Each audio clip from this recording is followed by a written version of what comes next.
Oi, pessoal. Eu sou Marciana, sou enfermeira de formação, tenho doutorado em saúde pública. Minha pesquisa, meu doutoramento foi estudando federalismo fiscal e financiamento da saúde. Atualmente, eu estou enfermeira no setor de imunização no município de Crato, Ceará. E hoje a gente vai falar sobre federalismo, políticas públicas em saúde. E a gente vai dar uma mergulhada na questão da governança nas redes de atenção à saúde. É importante a gente iniciar distinguindo o que é federalismo e o que é federalismo fiscal. São temas que se tocam, mas que têm diferenças. O federalismo, que é o que a gente vai falar propriamente nessa aula, ele diz respeito à divisão de poderes e responsabilidades, certo?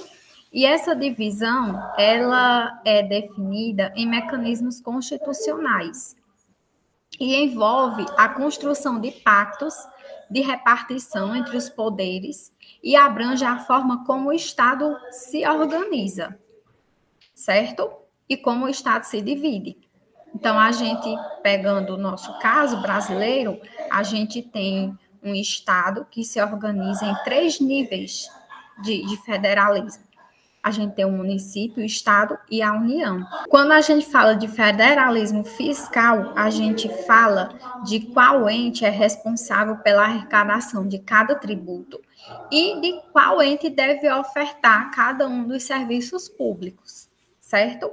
E esse federalismo fiscal, ele surge como um ramo dos estudos sobre as finanças públicas. Quando a gente fala em federalismo e federalismo fiscal, a gente fala em pactos federativos, porque a definição do que é de competência, de poder e de responsabilidade de arrecadação e de oferta de serviço, isso é definido através de um pacto federativo. E esse pacto federativo, ele muda, ele sofre influências de vários fatores. Então, vamos lá. O marco do federalismo brasileiro é a Constituição de 1891. Essa foi a nossa segunda Constituição e a primeira Constituição republicana, certo? Foi nessa Constituição em que o presidencialismo implanta o federalismo no Brasil.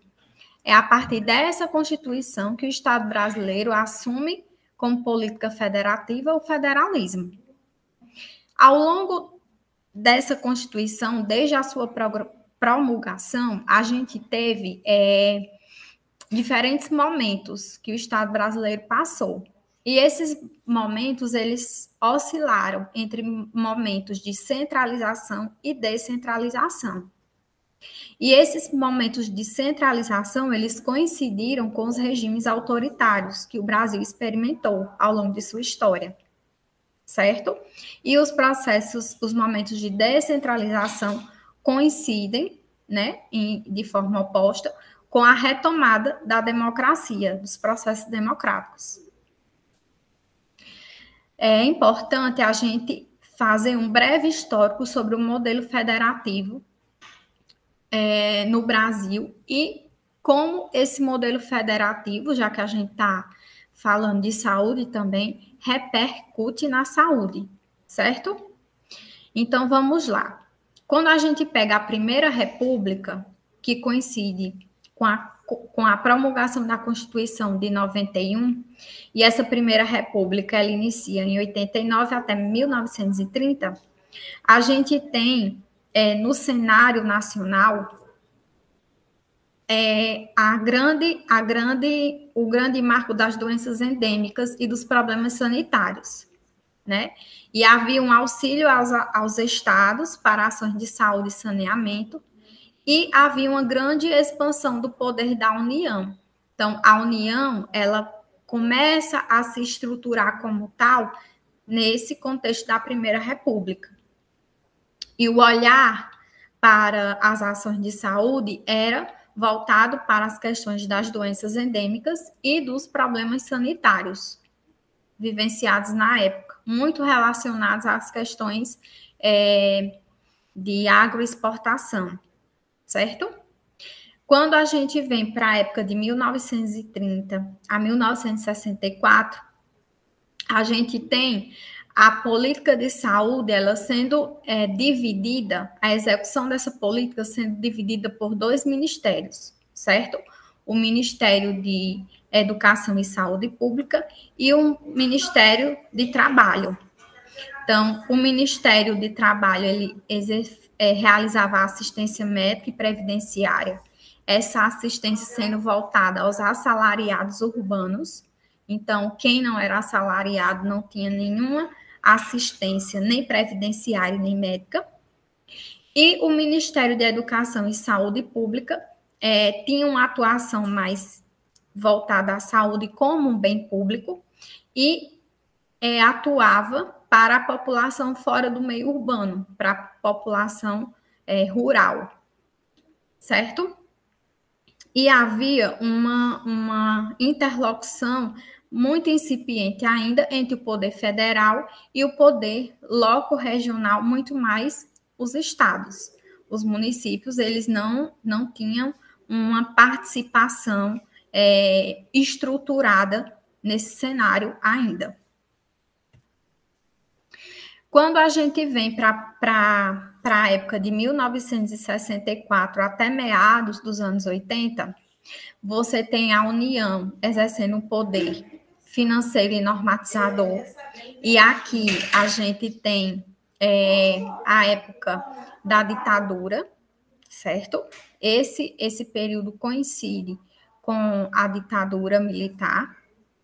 Você tem o modelo previdenciário altamente centralizado, e a gente tem a contradição do milagre econômico versus um contexto de desigualdades sociais bastante exacerbadas.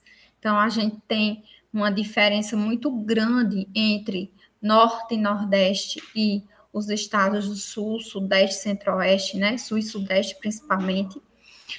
A despeito disso, havia uma fala dos entes governamentais que ovacionava a questão do milagre econômico, do crescimento econômico, a despeito da população estar numa situação de grande vulnerabilidade, sem acesso à educação, sem acesso à saúde. Então, a gente tem aqui grandes epidemias, né, que marcaram essa época, e essas contradições foram o marco e que desembocaram, né, no processo de redemocratização que iniciou-se na década de 80. Então, foi na década de 80 que os movimentos sociais, aí pegando também o movimento sanitário, conseguiram fazer a mobilização, né, fora a questão da não mais sustentabilidade da ditadura militar na época, também no contexto macroeconômico. E aí a gente tem a promulgação da Constituição Federal de 88, que reitera o federalismo como modelo de federação e que coloca o ente municipal como o terceiro ente, que até então não havia essa clareza nas cartas constitucionais. Foi com a Constituição de 88 que o município ele passa a integrar a Federação Brasileira, que passa a ter 3 níveis, né? Como eu já falei, o município, o estado e a União. A partir desse período, uma ênfase no papel dos municípios. E a Constituição de 88, ela passa a ampliar também as políticas sociais. É por isso que ela passa a ser chamada de Constituição Cidadã, porque ela coloca como modelo de proteção social a Seguridade Social, em que figura saúde, previdência e assistência, o que ainda não havia sido instituído de forma constitucional até então. Aqui eu trouxe um recorte maior para que a gente perceba como era que o Estado ele se organizava, alguns aspectos do Estado, entre os anos 30 e 80, certo? Esse período ele foi marcado por uma centralização fiscal e administrativa.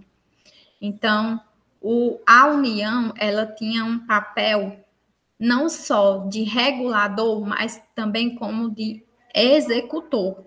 Então, a gente tem aqui exemplos, né, que a gente pode trazer para a gente entender esse contexto. Então, a Sudene é um exemplo de uma estrutura macro, né? A característica dessa época era o Estado extremamente grande, o Estado executando políticas e não só regulando. Quando a gente fala de política social, a gente não pode deixar de falar da regulação do trabalho e a consolidação das leis do trabalho, a CLT, que infelizmente, né, nos últimos anos vem passando por um desmonte. Mas foi nesse período de 30 a 80 que a CLT ela foi criada, né? E aí a gente tem o Estado regulando o trabalho e também com uma grande dependência do crescimento econômico. Na política de saúde, a gente tem uma fragmentação institucional e medidas autoritárias determinando determinando as diretrizes da política de saúde. Então, quando a gente fala de fragmentação institucional, é porque as ações desenvolvidas pelos estados, pelos municípios, mais locais, digamos assim, não eram ações que seguiam diretrizes, que seguiam um arcabouço legal, um arcabouço técnico. Era muito ao bel prazer de quem tivesse nos espaços de poder, nos espaços de decisão. De 1964 aos anos 80, a gente tem, no contexto político, a ditadura militar.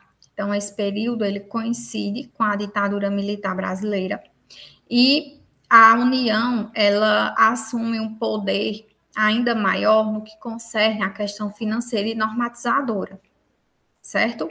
O modelo previdenciário ele também era altamente centralizado, então, e havia um contexto de grande discrepância entre o que se entendia por milagre econômico e o que se vivenciava de desigualdade social. Então, a gente tinha uma alta taxa de analfabetismo, a gente vivenciava também altas taxas de mortalidade infantil, que a mortalidade infantil é um indicador muito sensível às questões sociais, e havia uma grande a questão do milagre econômico era bastante ovacionada, a despeito do que a população vivenciava, né, de dificuldades no que se refere a acesso a políticas públicas básicas, como saúde e educação. Passando para a década de 80, que é quando é promulgada a Constituição de 88 e ocorre a redemocratização do país, a gente tem um processo de descentralização, certo? Muito demandado principalmente pelos municípios. Então, a Constituição de 88 é a Constituição que coloca o município como o terceiro ente federado. Então, até então, as constituições não tinham expressado isso claramente. Só com a de 88, o município ele passa a ser um ente, passa a ter responsabilidades e poderes. E isso era uma demanda municipalista muito grande, porque durante muito tempo, e principalmente nesse período anterior, que coincide com a ditadura, o município ele foi muito relegado. O município ele não participava das decisões, e as autoridades locais, o poder local, né, que existia nos municípios, tinha essa necessidade de participar mais das arenas políticas. Porque na Constituição de 88 é instituído o modelo de proteção social da Seguridade Social, em que figura saúde, previdência e assistência. E com isso há uma ampliação das políticas sociais, e é por esse motivo que a Constituição Federal de 88 passa a ser considerada a Constituição Cidadã. Seguindo para a década de 90, é preciso que a gente perceba que essa década ela pode ser entendida dividindo-a em primeira metade e segunda metade. Bem, na primeira metade da década de 90, há uma grande influência do CONASEMES no delineamento federativo do SUS. Por quê? Eu coloquei esse porquê de vermelho porque casa com o que a gente falou anteriormente, da necessidade dos municípios de participar mais das decisões políticas.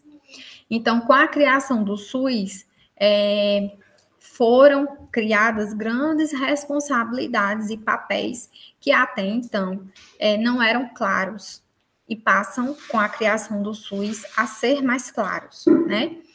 E aí, os municípios, eles sentem a responsabilidade e passam a influenciar de forma bem incisiva no delineamento federativo do SUS, que a gente vai ver como é que ele se constitui agora, né? Nessa primeira metade em que o SUS ele passa a ser regulamentado, certo? Então, tem três normas que elas têm bastante relevância nesse processo, que é a NOB 91 e a NOB 93. A NOB 91, ela é criada no intuito de estabelecer a forma de ressarcimento aos serviços aos serviços que prestam o atendimento ao SUS, né? Então, apesar dessa NOB vir para estabelecer isso, havia uma grande expectativa de que houvesse uma mudança na forma como o SUS iria ressarcir os estabelecimentos. No entanto, essa novela manteve a modalidade pós-pagamento. O que quer dizer isso? Manteve o pagamento de acordo com que cada serviço informava ter executado.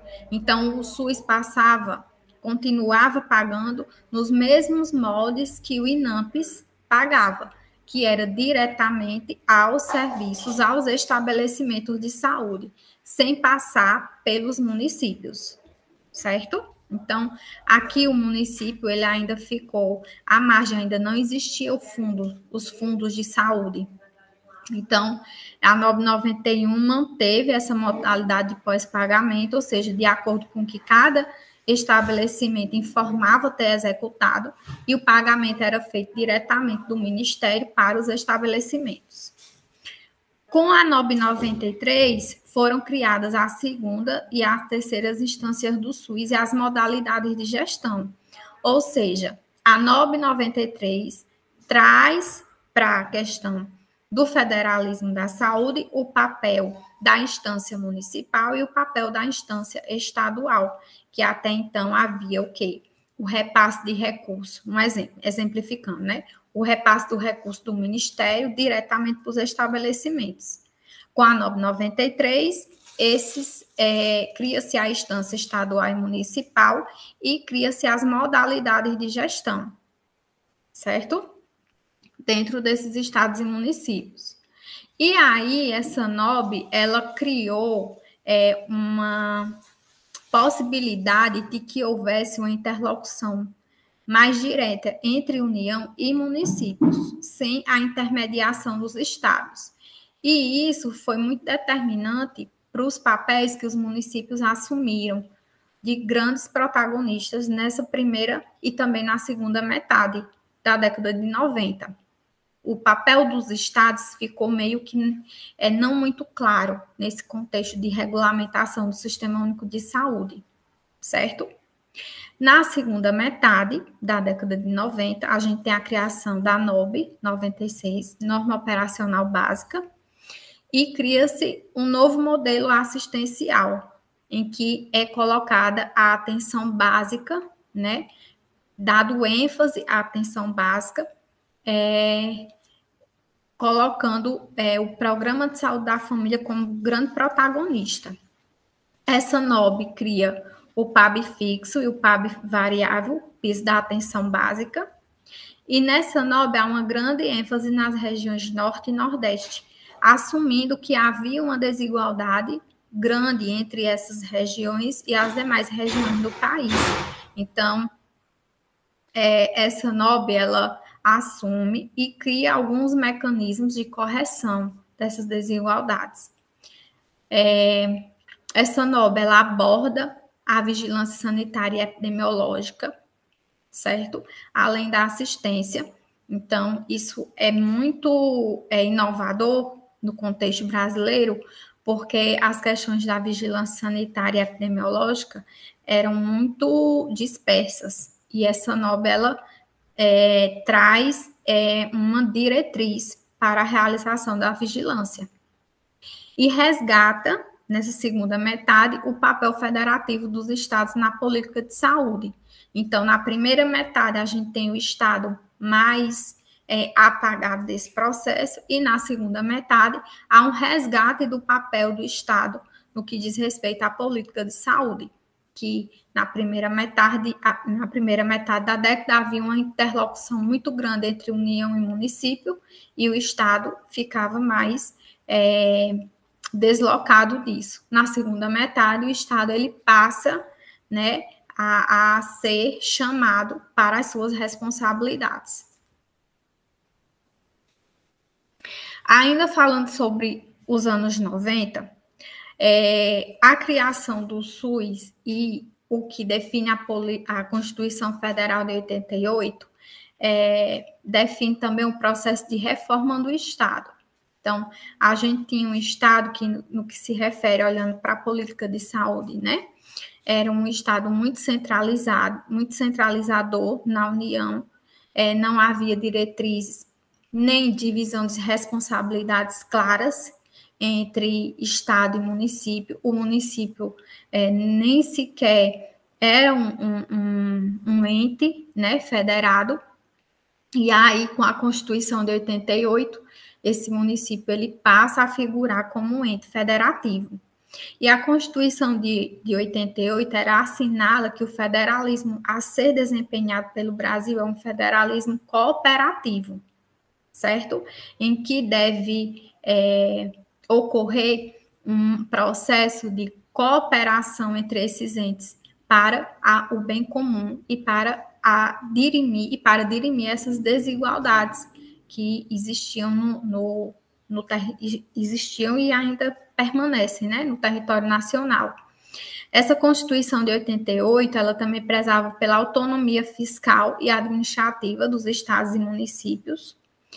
Como eu já falei, ela coloca a Seguridade Social como modelo de proteção social e cria e implementa o SUS, tendo como diretriz para tal a descentralização, certo? No entanto, os anos 90 é marcado também no que concerne às questões macroeconômicas pelo ajuste macroeconômico. A gente tem a questão do consenso de Washington, que é a criação de um receituário a ser seguido para que ocorresse ajuste macroeconômico. Esse receituário ele foi prescrito para os países latino-americanos, certo? Em que uma série de medidas deveriam ser implementadas por esses países, medidas essas que algumas iam de encontro ao que a Constituição Federal, que é muito baseada na questão do Estado e bem-estar social, ela prescrevia. Então, foi na década de 90, como determinação desse consenso de Washington, que foi implementado o plano diretor da reforma do aparelho do Estado, em que as funções do Estado elas foram remodeladas no sentido de enxugar o Estado, enxugar a máquina pública, reduzir gastos, né? E isso se contrapõe ao que a Constituição Federal de 88 prescrevia com a criação de um sistema único de saúde, né? Que defendia a saúde como direito de todos e dever do Estado. Se é de dever do Estado, o Estado deve passar a assumir essa responsabilidade e arcar financeiramente com ela. Então, isso vai de encontro a algumas determinações desse plano diretor da reforma do Estado, né? Além desse plano diretor, foram criados o Fundo Social Emergencial, essas siglas que a gente vê, FSE, que hoje se configura como ADRU, né? Desvinculação de recursos da União, que é uma estratégia, um mecanismo que carreia hoje o percentual de 30% de tudo o que o Estado arrecada para formar um superávit primário. Então, esses 30% carreado e esses 30% deixam de estar disponíveis para a execução das políticas sociais, em prol de um superávit primário, em prol de um discurso economicista que coaduna com a questão da financiarização da economia. E é importante a gente perceber que tanto no contexto definido pela Constituição Federal de 88, como pelo contexto definido pelo ajuste macroeconômico, a descentralização, ela cabe em um e em outro, tá? E é importante a gente ter clareza que esses contextos, eles ocorrem de forma simultânea e conformam a conjuntura desse momento, desses anos 90, que atuam em sentidos opostos, tendo como questão comum a descentralização. Só que a descentralização, ela tem conotações distintas quando a gente fala em ajuste macroeconômico e quando a gente fala em tudo que está relacionado ao que a Constituição Federal de 88 definiu.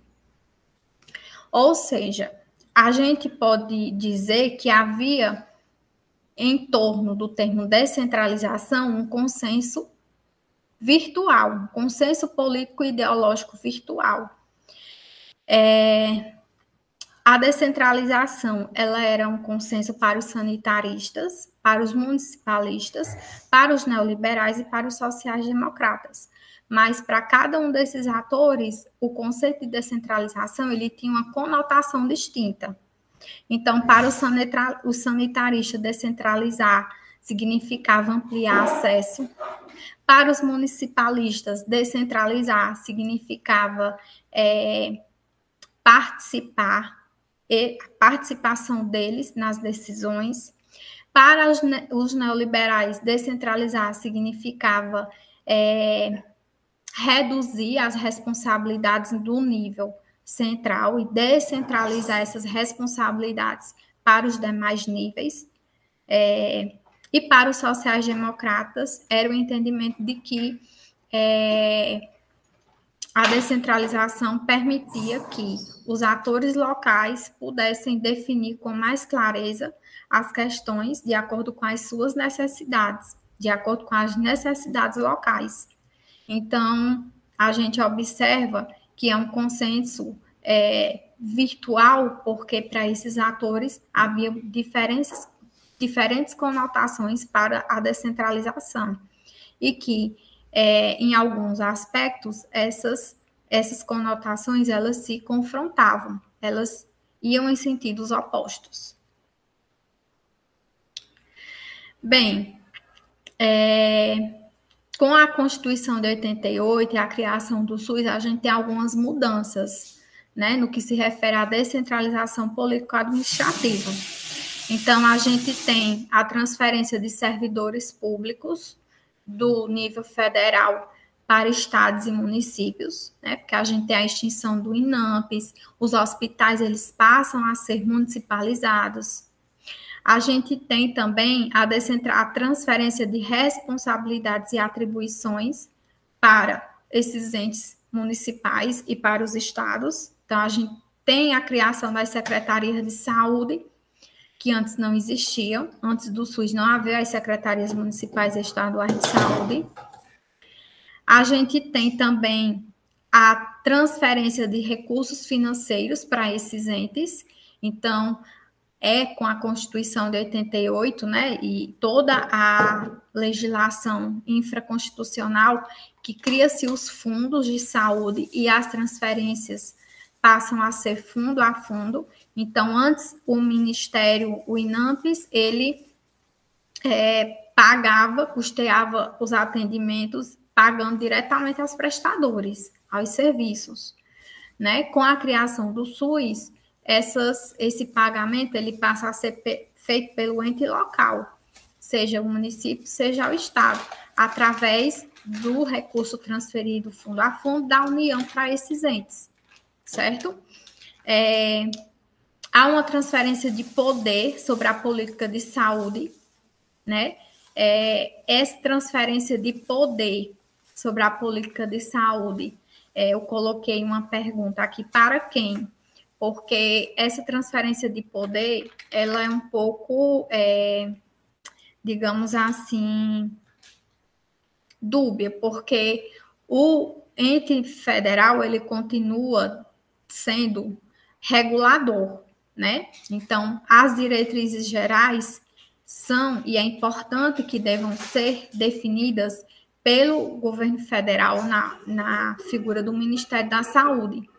Mas os municípios, eles também têm uma capacidade de decisão em relação a essas questões. Então,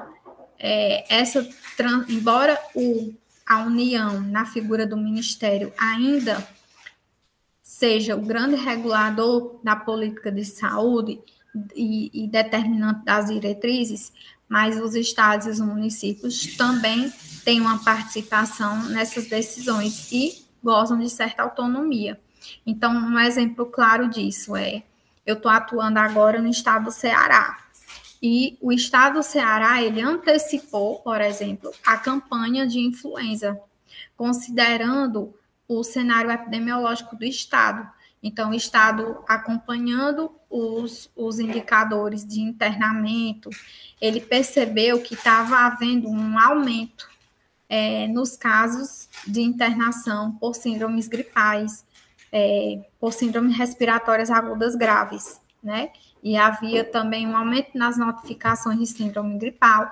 Com isso, o estado do Ceará entendeu que seria importante, considerando o contexto epidemiológico, antecipar a campanha de influenza, e assim o fez, né?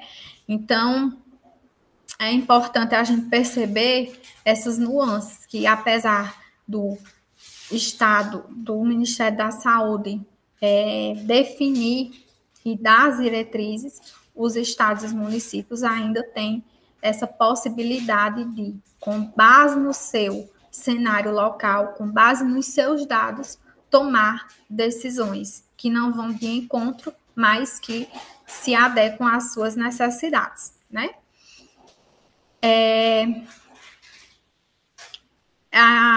Também houve uma transferência de estratégias, critérios e esfera-alvo no processo de descentralização.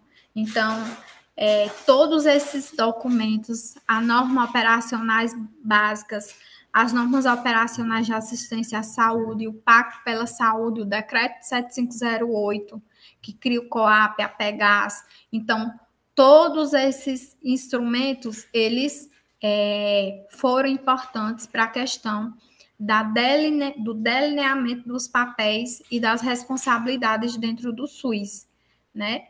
E isso, todo esse processo é um processo claramente de descentralização político-administrativa, porque os estados e os municípios, eles passaram a figurar nesse processo, certo? Ainda nesse cenário de descentralização político-administrativa, a gente tem o fortalecimento das autoridades sanitárias estaduais e municipais. Então, como a gente falou, surgem, assim, as secretarias estaduais e municipais de saúde, surgem as comissões intergestoras, e há uma repartição de poder e de recursos entre as 3 esferas de governo. E com isso, a saúde ela passa a ter também o seu desenho federativo. Por quê? Porque a saúde, a gente precisa entender o seguinte, para eu executar ações de serviços de saúde, eu tenho que estabelecer diretrizes técnicas, políticas. Eu também preciso de recursos. Esses recursos, eles são arrecadados pelos 3 entes, né? E esses recursos, eles precisam ser redistribuídos. Como é que isso acontece? Como é esse processo? Esse processo, ele depende de um desenho federativo. E a tomada de decisão e as questões relacionadas à governança. Então, a gente vai entender como é que isso se estrutura. Passando para os anos 2000, a gente tem, de 2000 a 2010, alguns marcos, como, por exemplo, a Emenda Constitucional 29, que define o financiamento da saúde e o percentual que cada ente deve investir em saúde. Então, foi essa emenda constitucional que passou a estabelecer quanto que o município deve investir em saúde, quanto que o Estado e a União devem investir em saúde. Eu não vou adentrar nesses percentuais, porque não cabe aqui. Mas essa lei, nesse contexto, traz a questão da responsabilização desses entes também pelo financiamento, certo? As normas operacionais da assistência em saúde, 2001 e 2002. Com essas normas, passa a figurar a questão da regionalização. Então, a gente tem nas NOBs um incentivo muito grande para a questão da municipalização. Então, havia a demanda dos municípios, né, de se organizarem, e a regionalização ela ficou meio também relegada. Com as NOAs 2001 e 2002, a regionalização ela passa a figurar, porque passa a ver que há dificuldade dos municípios de pequeno porte, eles não conseguiriam dirimir as suas dificuldades no âmbito municipal, né? E a gente sabe que as demandas de saúde, elas são integrais, então, como atender a uma população de um território, considerando a integralidade, se a gente não regionalizar, se a gente não pensar na média e alta complexidade a ser ofertada para um território, né? Então, a regionalização, ela vem nesse sentido. E cria-se a programação pactuada integrada para coordenação e regulação estadual, porque quando a gente fala em região, a gente precisa, né, falar em estado, que o estado é quem vai realizar essa coordenação, essa governança nesse âmbito. Em 2006, a gente tem a criação do Pacto pela Saúde e a criação dos blocos de financiamento, que eram 5, depois passaram a ser 6, e a gente sabe que a portaria, né, já nos anos, em 2017, esses blocos eles foram extinguidos e foram criados apenas os 2 blocos de custeio e de financiamento. Nesse contexto de 2000 a 2010, a gente tem o Ministério da Saúde determinando condicionantes para o repasse de recursos. E esses condicionantes, eles se relacionavam à adesão de campanhas ou programas pelos estados e municípios. Então, esses entes só acessariam esses recursos a partir do momento que aderissem a campanhas e a determinados programas do Ministério. E isso é muito complicado, porque muitas vezes um programa, uma campanha lançada não é necessário em todo o território. Então, por exemplo, quando a gente fala do modelo campanhista, que a gente fala em campanha, modelo campanista. Então, por exemplo, o Ministério da Saúde lançou um programa voltado à erradicação do tracoma. E a gente sabe que todo município tem demanda de recurso humano ou de recursos financeiros. Então, caso aquele município ele não tenha casos, o tracoma não seja um problema de saúde pública para o município, mas muitos municípios aderiam para poder acessar esse recurso, né? E aí não era adequada, mas era uma conduta que acontecia. Então, esse condicionamento de repasse relacionado à adesão de campanhas, isso foi superado e foram colocados outros critérios, certo? Ao longo dos anos. Então, a gente pegando o contexto de 2011 a 2020, por exemplo, a gente já tem uma mudança nessa questão. Ainda em relação ao financiamento, né, se a gente olhar aqui na apresentação, a gente tem 2000 a 2010, a emenda constitucional 29, já em 2011 a 2020, a lei complementar 141. Né? Essa lei complementar 141 regulamenta a emenda constitucional 29. E uma das grandes questões dessa lei é que ela mantém os percentuais dos municípios e dos estados, mas ela continua omissa a fonte de recurso que a União deve adotar para estar repassando os recursos aos outros entes. Né? O estado e o município, a fonte é o tesouro, mas no que se refere à União, essa fonte não é definida. Então, permanece como uma lacuna para o financiamento da saúde. E de 2011 a 2020, continuando, a gente tem a questão da promulgação do decreto 7508, que regulamenta a lei 8080, né?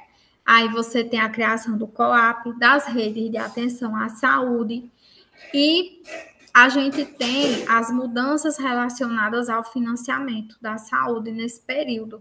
Então, a gente tem nesse momento histórico, digamos assim, um retrocesso bem importante no que se refere ao financiamento da política de saúde, quando a gente fala na emenda constitucional 95, que define o novo regime fiscal da União e que congela os gastos públicos primários, onde figura a saúde, por 20 anos. Então, congelar gastos em saúde não é congelar, é reduzir mesmo, porque à medida que os anos passam, a população aumenta, a gente tem a necessidade de incorporação de mais tecnologia em saúde, e a gente sabe que é caro tecnologia em saúde, a gente tem um envelhecimento populacional, e se a gente congela esses gastos, a gente se engessa na nossa capacidade de melhorar a assistência às pessoas, né? E até de garantir o mínimo. Então, foi um grande retrocesso e esperamos que, né, ao longo desses próximos anos, isso consiga ser alterado. Bem, já que a gente fez todo esse passeio, digamos assim, por esse processo de implementação do SUS ao longo dos anos, é importante agora a gente se ater às diferenças entre o federalismo cooperativo e o federalismo competitivo. A gente falou que a Constituição de 88, ela instituiu o federalismo no Brasil, né? Ratificou o federalismo como modelo, né, da Federação Brasileira e colocou que o federalismo a ser desenvolvido é o cooperativo, em detrimento do competitivo. Então, o que é que distingue um do outro? O federalismo cooperativo, ele se inspira no welfare state, né? Naquele contexto de estado de bem-estar social, estado provedor, estado grande, né? O federalismo cooperativo, ele tem a cooperação como norma. Então, os entes, eles precisam atuar de forma cooperada, de forma dialogada, e isso demanda estruturas e uma disposição a estar realizando uma governança efetiva. Os constituintes optaram por uma divisão institucional de trabalho entre esses entes, entre os entes federativos, no caso União, Estados e municípios, uma divisão compartilhada. Se a gente olhar para a saúde, pegando a saúde como exemplo, a gente tem a União como principal ente financiador, além de ser o ente que dá as diretrizes macro, né? Naturalmente, a União, ela deve arcar mais com financiamento, porque a União é o ente que mais arrecada. Então, é natural que ela seja o ente que mais financie, né? Quando a gente olha para o Estado, ele tem um papel também importante no financiamento e também na definição das normas, das diretrizes técnicas e políticas no âmbito do Estado, das regiões de saúde, né? Se a gente olhar para o município ele é o principal executor, naturalmente, porque o município ele está em loco. É no município que as pessoas acessam os serviços de saúde. Então, é natural que o município ele seja esse ente executor. Se a gente olhar para o federalismo competitivo, ele tem diferenças que o nome já deixa bem explícita, né? No federalismo competitivo, ele é baseado na teoria das escolhas públicas, que é uma teoria econômica que define que as escolhas públicas elas devem ser pautadas principalmente na questão da eficiência. Então, o Estado ele deve ser, acima de tudo, eficiente. E há uma competitividade, essa competitividade ela é incentivada tanto verticalmente como horizontalmente, e no contexto do federalismo competitivo, a guerra fiscal, que a gente vai falar sobre ela, é totalmente normal e é incentivada também. E aí, há uma razão do porquê o Estado brasileiro, né, ter feito a opção pelo federalismo competitivo. Havia um entendimento de que o federalismo competitivo ele não era suficiente para reduzir as grandes desigualdades que o Brasil enfrentava.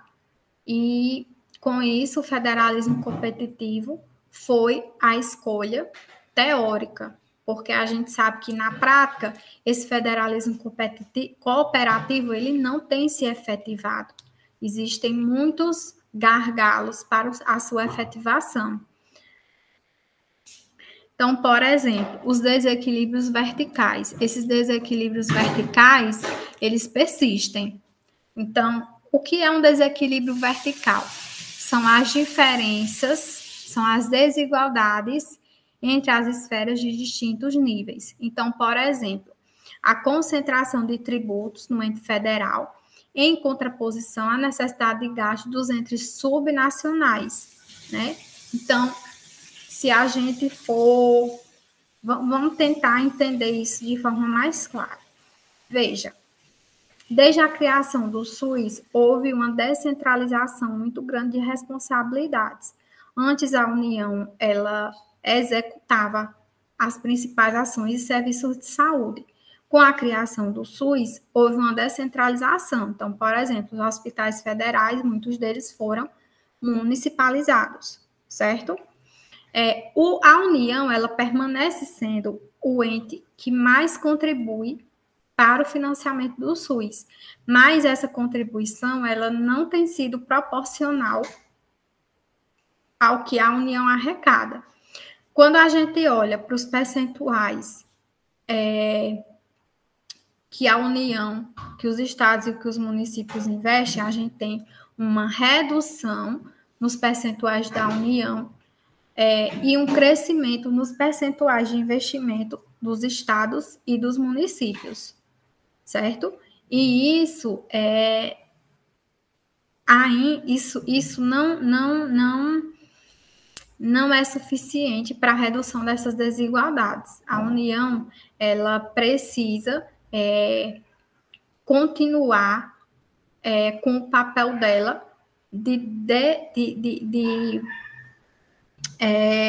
distribuição, né, de redução dessas desigualdades, distribuindo melhor o que se arrecada, certo? Quando a gente fala de desequilíbrios horizontais, a gente fala de desequilíbrios entre as esferas de um mesmo nível de governo. Então, por exemplo, a gente tem desigualdades enormes entre municípios. E esses municípios, eles precisam ter a mesma capacidade de oferta de serviços, porque saúde não é um direito de todos e dever do Estado. Se o município é o ente que executou, digamos assim, então é importante que todos os municípios tenham a capacidade de executar e atender à necessidade de saúde da população. No entanto, a gente sabe que existem diferenças, desigualdades enormes entre essas capacidades dentre esses municípios, né? E essas desigualdades, elas são determinadas por questões socioeconômicas, necessidades distintas de gastos desses entes públicos, devido às diferentes necessidades e demandas da própria população, né? E a minoração desses desequilíbrios horizontais precisa ser um horizonte a ser perseguido e deve ser algo que os estados e a União eles devem conduzir melhor. Mas também existem diferenças, desequilíbrios horizontais entre estados, né? Então, se a gente perceber, olhar para as capacidades, para o contexto dos estados do Norte e Nordeste e para os estados do Sudeste, a gente vai perceber que existem desigualdades que a gente já deveria ter superado, né? Se de fato o federalismo cooperativo ele se efetivasse na prática. Pronto, dito isso, a gente vai olhar para as redes de atenção à saúde, que é o modelo de atenção que foi definido para o SUS com o decreto 7508, certo? Bem, o que são as redes de atenção à saúde? São arranjos organizativos de ações e serviços esses de diferentes necessidades tecnológicas, certo? Que têm o intuito de garantir a integralidade do cuidado. Então, a fundamentação dessas redes de atenção à saúde, ela se baseia no fato de que o modelo atual de atenção à saúde não dá conta da existência de necessidades agudas e das doenças agudas e das doenças crônicas, que requerem diferentes intervenções, né? Então, a rede de atenção à saúde, ela se propõe como modelo de atenção capaz de conciliar as demandas dos eventos agudos e dos eventos crônicos de saúde, que requerem uma atenção focada na atenção primária, né? Com uma interlocução entre todos os pontos da rede, em que o usuário ele consiga acessar desde a atenção primária à média e alta complexidade no território, e que haja uma integração em que a atenção primária ela passa a ser o foco, né, o centro do cuidado. E há uma necessidade de uma governança e de relações para que isso se efetive. Então, quando a gente olha para a estrutura operacional das redes de atenção à saúde, a gente vê que é algo complexo, sim, mas que existe uma clareza em como esses componentes da rede de atenção à saúde, eles devem se estruturar, se comunicar, se organizar, certo? Então, a gente tem como grande, digamos assim, estruturador, somatizador de todo esse processo, a governança da rede de atenção à saúde, o sistema de governança da rede de atenção à saúde, certo? O que é a governança da rede de atenção à saúde? Ela é entendida como a capacidade de intervenção que envolve diferentes atores, mecanismos e procedimentos para a gestão regional compartilhada da referida rede. Então, quando a gente fala de governança, quando a gente fala de rede de atenção à saúde, a gente fala de uma necessidade de interlocução, né, para a efetivação do direito à saúde, garantindo acesso, integralidade, longitudinalidade aos cidadãos pelos 3 entes, né? Então, pensando nisso, a gente precisa entender o desenho federativo da saúde. Esse desenho federativo, ele tem uma interlocução direta com a questão da federação. Então, como é que se organiza o desenho federativo da saúde? A gente tem União, estados e municípios, nossos 3 entes federados, né? Na União, a gente tem a figura do Ministério da Saúde, né, como executivo, como orientador da política de saúde, orientador técnico e político, certo? E a gente tem, no que se refere à participação social, controle social, o Conselho Nacional de Saúde. Se a gente olhar para os estados, a gente tem as secretarias estaduais e os conselhos estaduais. Para os municípios, da mesma forma, as secretarias municipais e os conselhos municipais, né? E essa definição, ela foi ocorrendo à medida que o SUS ele foi se estruturando. A gente viu que na década de 90, anos 2000, essas instituições, elas foram criadas, né? Para dar conta da questão normativa, executora do Sistema Único de Saúde, né? E participativa, quando a gente fala dos conselhos. A gente tem na União também o CONAS, que é o Conselho Nacional dos Secretários de Saúde, que é o conselho de todos os secretários estaduais, e o CONASEMES, que é o Conselho Nacional dos Secretários Municipais de Saúde. São instâncias de decisão, são instâncias que têm uma interlocução, que devem ter uma interlocução muito forte nas definições do Ministério da Saúde, né? A gente tem, no âmbito dos estados e municípios, o COSEMES, que é o Conselho de Secretários Municipais de Saúde. Cada estado vai ter o seu COSEMES, né, que vai reunir os secretários dos municípios de cada estado. As comissões intergestoras regionais, que é onde atores envolvendo estados e municípios, eles se organizam para tomar decisões relacionadas às regiões, que a gente sabe da importância da região para a execução da política de saúde e atendimento da necessidade regional, né, considerando a integralidade média e alta e atenção básica, média e alta complexidade, né, e as comissões intergestoras bipartites, né. Além da comissão intergestora bipartite, a gente tem a comissão intergestora tripartite, a CIT, que envolve a União, estados e municípios, né, nessa comissão, que também atua junto ao Ministério para tomada de decisões no âmbito do SUS, certo? Então, esse é o desenho federativo atual da saúde, e a gente nota como as questões relacionadas à governança, né, a capacidade de diálogo, os mecanismos entre todas essas instâncias se tornam complexas e necessárias, né, para que a gente tenha uma atenção à saúde que se efetive e que seja, de fato, que atenda, de fato, a necessidade da população.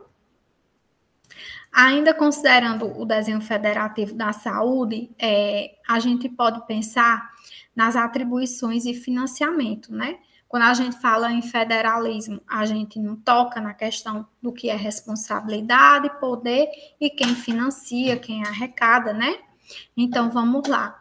A União, quais são as atribuições? financiar, a gente sabe que a União é o principal ente financiador da saúde, normatizar e executar. E aí eu coloquei uma interrogação, né? Por que essa interrogação, gente? Porque por muito tempo a União, ela se tornou ela era o principal executor das ações e serviços de saúde. Hoje não. A União, ela executa poucas ações e serviços de saúde. Então, se a gente pensar na União como executor, por exemplo, Força Nacional do SUS, né? Quando há uma situação de emergência, a União entra, porque é uma emergência, aquela emergência extrapola a capacidade do município, do estado. Então, a União vai dar esse aporte, né? Mas nem sempre foi assim. Então, nem sempre foi assim. E essa mudança na função executora da União, ela também ainda é recente. Então, se a gente pensar nos hospitais universitários, que passaram a ser assumidos pela EBSER, Empresa Brasileira de Serviços Hospitalares, a gente tem essa reorientação da função da União, no sentido de se desresponsabilizar pela execução, passando a execução, né, a gestão desses serviços federais para uma empresa pública, certo? Então, é algo recente que ainda está em curso, né? Esse processo de essa reorientação de atribuições, certo? Quando a gente fala do financiamento, a gente tem que a União, ela participa financiando através do valor. Qual é o percentual da União? Não existe um percentual claro, né? É o valor que ela investiu no ano passado, mais a variação do IPCA, né? Lembrando que o que a saúde, o valor que a União investe em saúde não pode ultrapassar o teto, né? Que foi congelado durante 20 anos, certo? Então, a União, ela vai investir em saúde o que ela investiu no ano anterior, mais a variação do IPCA, Índice de Preço ao Consumidor Amplo, né? Ou seja, a inflação. E a fonte da União não é definida, só diz qual é o valor. Quanto foi que a União investiu ano passado? Pronto, ela vai investir esse valor, mais a variação da inflação. Diferente dos estados e municípios, que a fonte é o Tesouro, certo? No caso dos estados, os estados eles financiam também, normatizam e executam em alguns casos, né? A gente tem os estados executando porque tem muitos estados que têm hospitais estaduais. Geralmente os estados eles se ocupam da média e alta complexidade, não é verdade? Pronto. Quando a gente fala de financiamento, qual é o percentual dos estados? 12%. Que esse 12% está definido lá na Emenda Constitucional 29 e na Lei Complementar 141, né? E esses 12% é decorrente da receita própria, ou seja, de tudo que o município arrecada, os estados arrecadam, mais as transferências constitucionais para o SUS procedentes da União, certo? Quando a gente fala no município, o município ele também financia a saúde com 15% de suas receitas próprias, ou seja, 15% do Tesouro, mais as transferências que ele recebe da União e dos estados. O município ele executa, claro, o principal executor, o principal contratante em saúde, da Força de Trabalho em Saúde hoje é o município, e especialmente na atenção primária à saúde, né? Porque a atenção primária ela é uma responsabilidade do município. E eu coloquei uma interrogação em normatiza. Por quê? Porque os municípios eles têm pouca capacidade de normatização. Eles, na maioria dos casos, eles seguem as diretrizes nacionais e estaduais. Um ou outro município, geralmente as capitais, né, os municípios de grande porte, eles conseguem alguma capacidade de normatização, porque eles têm um território grande, uma população grande, uma complexidade, né, uma capacidade técnica que lhe dão essa possibilidade de realizar algumas normatizações para questões locais, certo? Mas os municípios, eles, na maioria dos casos, principalmente os de pequeno porte, eles vão seguir, eles vão operacionalizar as diretrizes da União e dos estados. Bem, gente, considerando tudo que a gente falou ao longo da nossa aula, é importante a gente perceber que para a condução nacional da política de saúde, em situações de federações, a gente tem alguns desafios, certo? Segundo Banting, as variáveis mais relevantes dizem respeito à abrangência, o detalhamento e a forma de definição da política no âmbito nacional. Se a gente pensar num país como o Brasil, né, um país com um território muito grande, muito diverso, é muito complexo a gente definir diretrizes que se apliquem a todo o território, né? Então, até mesmo dentro de um mesmo estado. Por isso que a questão da regionalização passa a ser um mecanismo relevante, porque é mais real, é mais factível você desenvolver diretrizes numa abrangência regional que tem características mais homogêneas do que definir para um território tão vasto e complexo como é o território brasileiro, né? Então, nesse sentido, ser abrangente, detalhado, é algo muito complexo, né? Ainda mais considerando as questões políticas que envolvem esses três entes, né? Políticas partidárias. Então, há necessidade de um grande esforço de estabelecer esses mecanismos de governança, né? Planejar de forma compartilhada é um desafio. Ter instrumentos para que as diretrizes elas sejam avaliadas, os resultados sejam avaliados. Então, o grande desafio da governança, né, considerando o território, o modelo federativo, as necessidades das redes de atenção à saúde, ela consiste em conciliar toda essa abrangência, todo o detalhamento necessário, né, para que a política ela seja efetiva. Um outro desafio também é refletir a heterogeneidade das necessidades regionais, né, e reduzir as desigualdades para que a cidadania, né, ela se concretize no plano nacional. A gente sabe que as desigualdades elas afetam o exercício do direito à saúde, desigualdades essas que não são econômicas, mas são desigualdades técnicas, né? A gente sabe da dificuldade que municípios do interior têm em implementar políticas de analisar dados, certo? E isso influencia diretamente na capacidade de resposta desses municípios. Então, os mecanismos de governança, eles devem ser pactuados e desenvolvidos no sentido de considerar todas essas necessidades, né? E tendo como grande norte a redução das desigualdades. Bem, gente, a gente encerra a aula de hoje. Eu espero que vocês tenham gostado, espero que a gente tenha atendido às necessidades da disciplina. E um abraço bem forte a todos.